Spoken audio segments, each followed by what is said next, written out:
Hello, you multi-minstrels of moderation. I'm Ralphie and welcome to the Bothy. Welcome to a Ralphie whisky review here in the Bothy, somewhere in the Irish Sea. And a great big thank you for that malt mention goes to Tim Huskra, or Hoekstra, that's better. Tim Hoekstra. I knew I'd get there eventually. So, this is Ralphie Review 962, and I am reviewing a number of whiskies which are winners on the online Scotch Whisky Awards from 2022. So these are recent winners because the awards were presented in a live stream on Saturday, November the 5th in 2022, and this video is going live in January 2023. So it's really just my perspective, my opinion, going through the actual winners in each of the 9 categories, or a representative of the winners in each of the 9 categories. So I've got Best Distillery, Best Independent Bottler, so I'll be picking something from them to review for you. But in the category of Best Blended Malt, which tends to be really quite good value at the moment in terms of Scotch whisky, because it's not a traditional blended whisky, because it doesn't have column still grain in it. It's single malts combined together from various distilleries. So it's all malt whisky. But it's called blended malt, or malt blend. So it's not to be confused with blended whisky. But it's still confusing. But, you know, that's up to the decision makers in the Scotch whisky industry to try and make things clearer. So moving on. So here in Ralphie Review 962, I'm reviewing the winner in that category, and I think that all the nominations in that category were pretty good. The one nomination I had my doubt about, which is competent whisky, but it's not that great, is Johnnie Walker Green Label. It used to be a great blended malt. Now it's kind of homogenised. It's kind of lost its identity. And my recommendation to you, if you're buying Johnnie Walker Green Label, is buy to auction if you can, and buy a bottling from a few years ago, when in my opinion the quality was better, significantly better. But at the moment, significantly better than Johnnie Walker Green Label is this blended malt called Orchard House from Compass Box Independent Bottling Whisky Company. They call themselves whisky makers. And what they do is they generally take a number of single malts from their quite considerable stash of casks, and they blend them together to create something which is essentially a non-age statement, but is arguably an improvement on the whisky if it remained as simply single malts, a collection of single malts.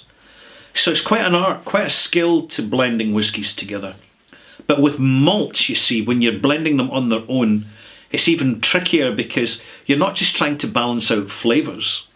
You're trying to balance out sensations, styles and forms of whisky, because a lighter whisky can get overwhelmed by a heavier whisky. For example, Benrinnes is a light whisky, and it could be overwhelmed by something like Mortlach, which is a much heavier whisky, much weightier whisky in terms of flavour profile.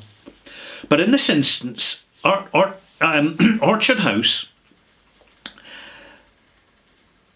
can give us a bit of an advantage if we buy a bottle, because apart from the fact that it's bottled at 46% and it's unchill filtered and natural colour, and it states it on the label, and when you look at the bottle, particularly when you've got your mobile device behind it with a light on, you'll see that slight haziness, which shows that the mouthfeel is more intact. It's not been subjected to that chill filtration thing which dumbs down the delivery of the whisky. This is very much an integrity whisky. Although it's non-age statement, I would put it about anything between 7 and 11, maybe even 14 years old. So relatively young, and Compass Box, and this is unusual, want to help us. They want to meet us in the middle.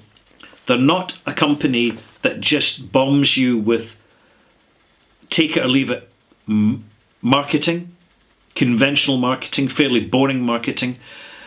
They communicate through their website, and bear in mind, a lot of distillery websites aren't that helpful. They really aren't. But Compass Box is.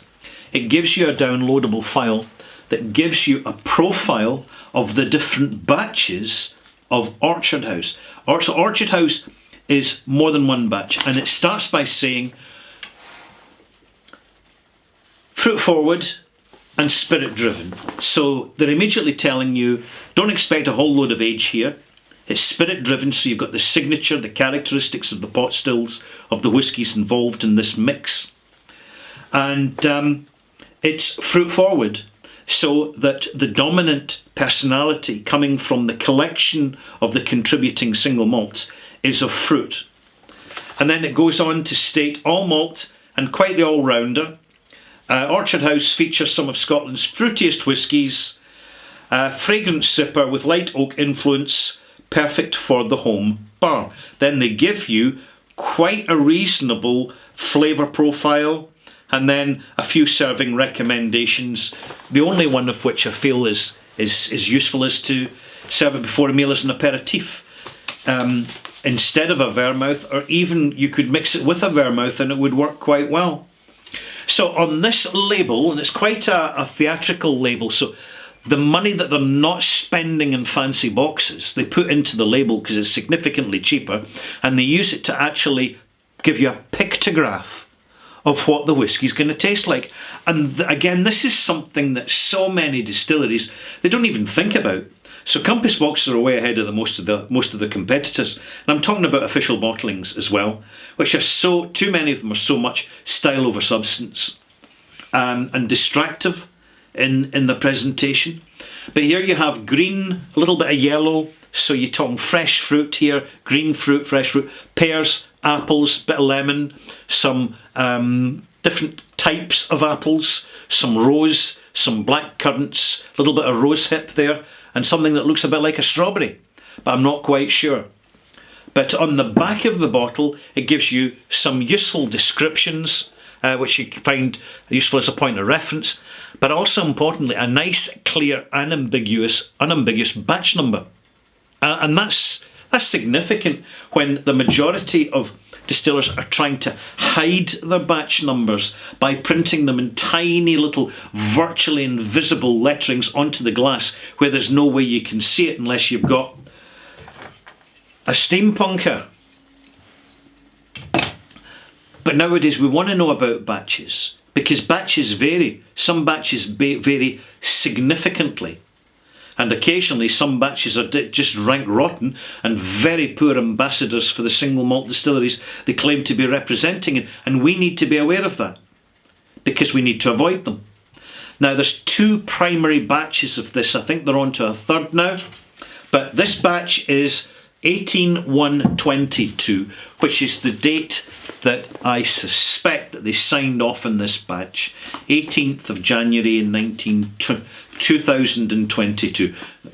That would make it some age if it was 1922, so definitely 2022. So what I do is I look at the download from 2022 with the batch number, and you get a profile wheel. Now I'm going to come back to this profile wheel in a minute, right? Because it's really time to pour a whiskey.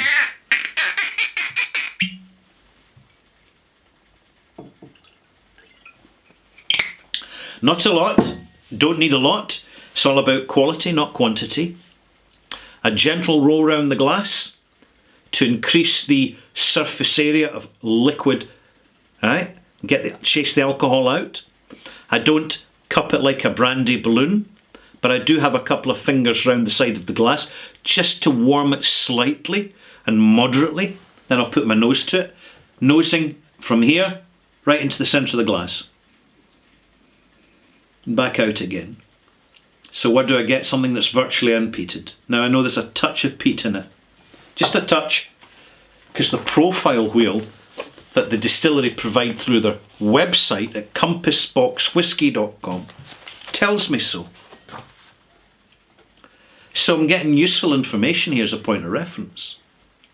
But fundamentally, this is a fresh fruit, virtually unpeated whisky.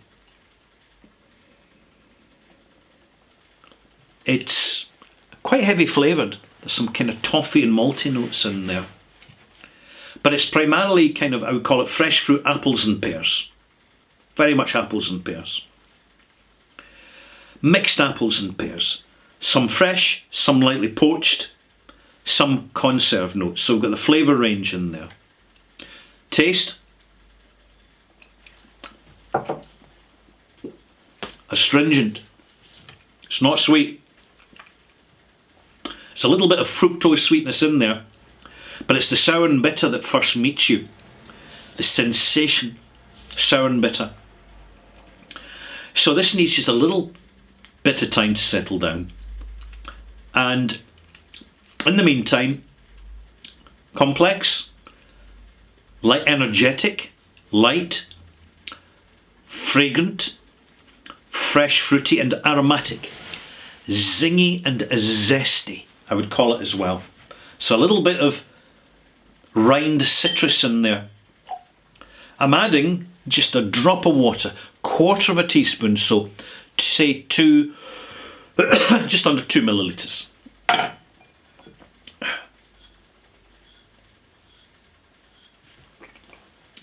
No shakies. You see what I'm doing there? I'm just rolling it around the glass. That's all it needs. When you start shaking it like you would a glass of wine, you over chase the flavours. And when you nose it, too much is actually coming out to meet you at once. So don't shake your glass. You will see experts do it at whisky tasting events and master classes as they go through the drama of raising the glass above their head and staring through the amber nectar and looking all kind of philosophical and thoughtful, going, liquid gold. It's pure theatre, nothing more than that. Don't read too much into it. They're putting on a show for you, and they're experts, and that's all you need to know. And hopefully you'll get some genuinely useful information. The price of tickets now for whisky masterclasses, particularly in the UK, you've really got to be careful that you're getting value for money. Unfortunately, they're just fashionable to be seen at. It's all part of the passion project of modern whisky worship. That's what it is. We're now in the age of whisky worship, and as you can imagine, here in the Bothy, I'm not that impressed, because ultimately the distillers want you to worship them and not just appreciate the product, which frankly, when you know what you're doing, isn't that hard to make. Back to Orchard House. Added some water. Oh, a little bit more fruit phenolic on the nose. So there's something a little bit more energetic coming out there that's not actually a flavour. And it's confirmed the moment I sip it. The astringent sensations of sour and bitter with a little bit of oakiness coming in through the back suddenly hits your palate. When you're not used to it, it can be a bit of a shock, and it takes a little bit of getting used to. In fact, for some folk, it'll take a lot of getting used to if you have a sweet palate. So, if you first arrive at this whisky and you're not particularly enjoying it, just give it time. Stick the cork back on. Won't do any harm. Put it in your safe bottle space, away from direct sunlight and excessive heat. And the bottle will look after itself. It will settle down, open up. And when you come back to it, your palate will be more ready, because your palate simply had more experience. And palates need time to adjust. But this is a robust, energetic, fresh fruit, primarily apple, with a little bit of toffee and malty and pear. And in fact, when you look at the profile wheel that Compass Box have given you, it's very simple to read, and it's enormously illustrative. The largest cask presence is from a Clynelish first fill bourbon barrel, almost 30%. Then next comes Linkwood, and next comes more Linkwood from different first fill bourbon casks, giving a different, same flavour from a different profile, because that's what casks do. Then you've got some Benrinnes, then some more Clynelish, so quite Clynelish dominant. And a quote-unquote distillery near the town of Aberlour, so it could be Aberlour or Glenfarclas. I suspect Glenfarclas.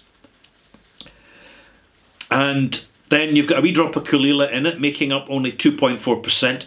And then finally you've got a pre-blended malt from a French oak cask, which is providing chocolate, cinnamon and ginger notes, which don't come across prominently. They tend to be very much background notes because the actual volume in the blend is so small. And this is what you get. You get something which is genuinely very good for value, particularly if you're buying in Britain and paying 42, maybe £45 a bottle.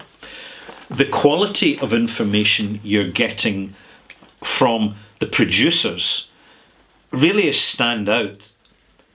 There is no reason why every distillery couldn't do this. No reason at all.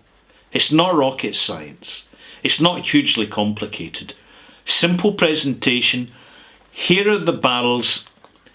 Here are the single malts that make our blend. This is us explaining from our end, from the blending room, what you're tasting in the glass. Now I ask you, Maltmates, how useful is that? Answer, very useful, because it's two-way communication. It isn't an imposition of marketing bombing you with their message, not interested in your message. It's a two-way process. This is what we want. Mark?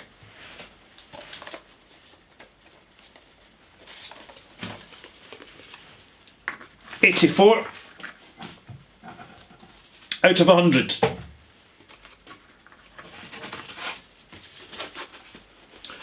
Malt blended, Mark. Blended malt. I'm Ralphie. I hope you've enjoyed this. If you pop back for Ralphie Review 962, I'll be talking about the way distilleries do communicate and how we read into it. And in terms of proper disclosure, proper engagement, proper involvement with the active customer, instead of this vague, bland, imposed passivity of marketing, which we all at some point get subjected to. And at times it becomes quite patronising. I'm Ralphie, grabbing me Clive the clicker, because this is the end of this review. Hope you've enjoyed it. If you have, subscribe, click like, leave a comment. And of course, don't forget, I do have a Patreon channel with live streams and extra weekly videos. Just so as you know. That's why I mention it.